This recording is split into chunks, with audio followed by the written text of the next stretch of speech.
it's whoever starts. 1. And if you start going back through, you'll sum of powers of 2. 1 kills 5. 3 kills 5. 7 kills 3. So to truly understand hair, Dyson invested £50 million and 4 years of research. The expertise of 103 engineers, scientists, and stylists.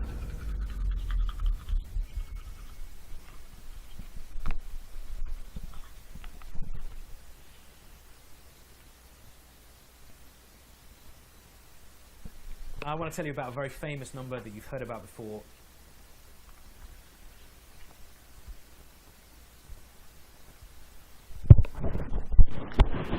Well, that was quick. I didn't think I'd get the commercial immediately, but I did. And I want to say, I mean, I was like, you're fucking kidding, right? And I suppose, in a way, it's a bit of a joke, but then again, I don't suppose they're lying either. That they spent that much money to make a blow dryer for women's hair. Now, I've got one right here that I can't show you because it's not video, it's a screen capture, but I paid, I think, less than $5 with shipping all the way from China. And I use it to keep myself warm. I get under the covers and I turn it on and I warm up my feet and my hands because I don't have air conditioning, I don't have heating. So, you know, that's how I deal with the cold. And it works great, by the way. I mean, I get warmer than I would if I paid $400 a month for electricity. I mean, it is using electricity. Of course, I could probably get it to run off of solar and a battery. That might be an interesting project to get started, because I don't have money to get started with solar either. But maybe spend $100 on for solar would be interesting. See if I could keep myself warm and run my computer at the same time. So I doubt on 100. That's 100 watts. $100 will get you 100 watts these days, if you know where to look. So anyway, that Dyson commercial, I'm just like, really? So you're saying that you like had like a project that involved like a NASA project? You know, like a huge scientific endeavor in order to give women a blow dryer, something that just damages your hair, by the way. I'd rather have his hair and not blow dry it every day. I used to blow dry my hair when I was a kid. You know, you get sucked into all this shit, and you really shouldn't. I understand what the commercial's trying to do. It's trying to make women feel like they're worthy, right? Well, you're worthy already. And the fact that we have this macho culture that makes you feel unworthy, except for your only worth is in how your hair looks, right? You know, I get that. I get the way you feel. I mean, believe it or not, and I'll go back to what my English teacher taught me in college, second year English. And that said, look at what you have in common. Don't try to, every time you look at things or people, look at your differences. Try and see what you all have in common. We all have that desire to feel worthy from the people around us, And that's created by the capitalist system, because worth equals money, and it equals money. I mean, if people think you do a good job picking up the garbage, then you'll make some money, right? If people think you're a beautiful woman, then you'll get a rich man, you know, to marry you, good looking, all, you know, everything you want. All these things are normal within a capitalist system. They're not normal outside of that. Outside of a capitalist system, people would very quickly see not that there's anything wrong with being worthy, but that there's something wrong with the way the capitalists are using that feeling of being worthy. Right? They use it to maintain their pecking order. They use it to keep people in line.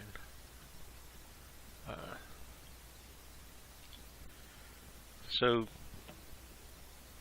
just the idea that you would have a commercial that where they used, what'd they say, 50 million pounds? That's $100 million, or used to be. Used to be about $150 million. But anyway, so it's a lot of money, right? To develop a blow dryer that I can buy for $5 that they can ship all the way from China. It just doesn't make any sense, right? I mean, and people should look at our system and our culture and ask themselves, why doesn't it make any sense? I mean, why would somebody spend $100 million developing a little blow dryer that's ridiculous. We've had blow dryers around for you know, probably nearly 100 years, 50, 100 years. Why would somebody put that much money? Well, I'll tell you why they would put that much money in. Because investment in the United States, in the capitalist system, is simply a way of rewarding people for being loyal. So whether you've got a job as a doctor or a lawyer or whatever, or a garbage man, that's all determined by your loyalty to the system / divided by your order in the pecking order. So you could so you get your money depending on your bloodline or your last name or whatever, you know what I mean. The capitalists do keep track of who's who in their system, and to some extent maybe they don't, but certainly to the extent that they know who Donald Trump and all his kids are. They know who my father was and what he did, and they know all that. They keep track of all that, and I'm sure I don't have to do a 50 million pound study to figure out that they do, that it matches up, that there's a correlation there between, you know, if you told somebody in your CIA handler or whatever, if you sent the information up as to where Yasser Arafat would be on a certain day at a certain time at a meeting, then you're all of a sudden noticed, and you're all of a sudden up high in that pecking order, and so you're guaranteed a job from then on, as long as you continue to do the same thing, right? As long as you continue to pass along information. Now, maybe that was a one-time thing. Maybe my father gave them the time and place that Yasser Arafat, because he heard it through one of the workers at his factory who's Palestinian or something like that. There was going to be a big meeting. And so the Israelis get 3 jets up in the air that day, and they fly them wingtip to wingtip into Lebanon and claim that they're a certain passenger line that and they show up on radar as a plane, as a jet, you know, a passenger jet, get permission to land at Beirut airport, and as they come in 15 feet off the runway, and I'm laying on my couch up in Babda, just 7 miles away, and I hear their rumbling, and I know it's not a regular jet, passenger jet. And so they come up, fly right over the top of my apartment, down into Beirut, fire off all their missiles at this one building where Jehoshaphat,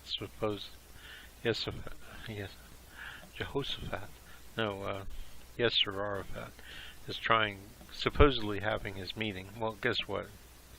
He missed his meeting, and you guys missed him, and my dad's information was useless to you. Now, I'm not saying my dad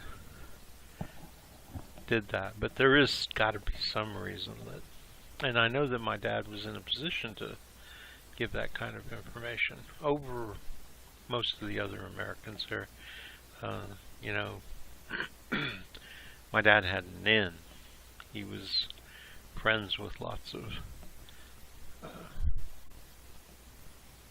people, you know, local people, Muslims, Christians, what have you.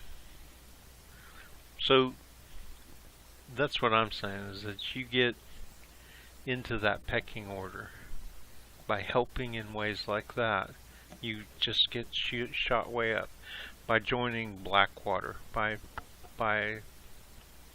becoming a member of the military. By the way, becoming a member of the military was my dad's original way in. You know, poor farm boys, if they stay here in the United States and try and work to make a living, probably never end up getting even noticed. But if they join the military and they fly U-2s over, you know, spy planes over Russia, or get involved with the program to fly and things like Lee Harvey, I'm sorry, I don't ever use that name, Lee Oswald. That's what I call him, because that's what people call each other, their first and last name. So, Lee Oswald, if they get, then they get noticed, right? Unfortunately, he got noticed so that he could be, and they set him up as a patsy, right? So, when I see this shit, when I see these commercials, I mean, if I wasn't well educated, self-educated in capitalism, I wouldn't even understand why. You know, it wouldn't even set off alarm bells. Even though, and I just think it was funny and cute, and wow, Dyson spent $150 million and had a huge team of scientists. Well, in fact, what they did was they're a company that takes money from everybody. When you get up in the morning, you start spending money pretty much, consumer culture, and transfer it, like all the other companies, to the people in their pecking order. I wouldn't know that. I wouldn't even think about that. Wouldn't think that all these companies do that. That's what they do. You know, and that's where you get wealth inequality, right? Because they transfer the money based on loyalty, based on how useful you are to their causes, which is what makes Republicans so successful, is they're well funded, right? All their people are paid well. They can afford to make donations, even though they don't, because they're just as greedy and they're as, you know, completely self-centered. So they spend their money on themselves, but then they don't even realize that they're still funneling the money back in. Anyway, it's something to think about, right?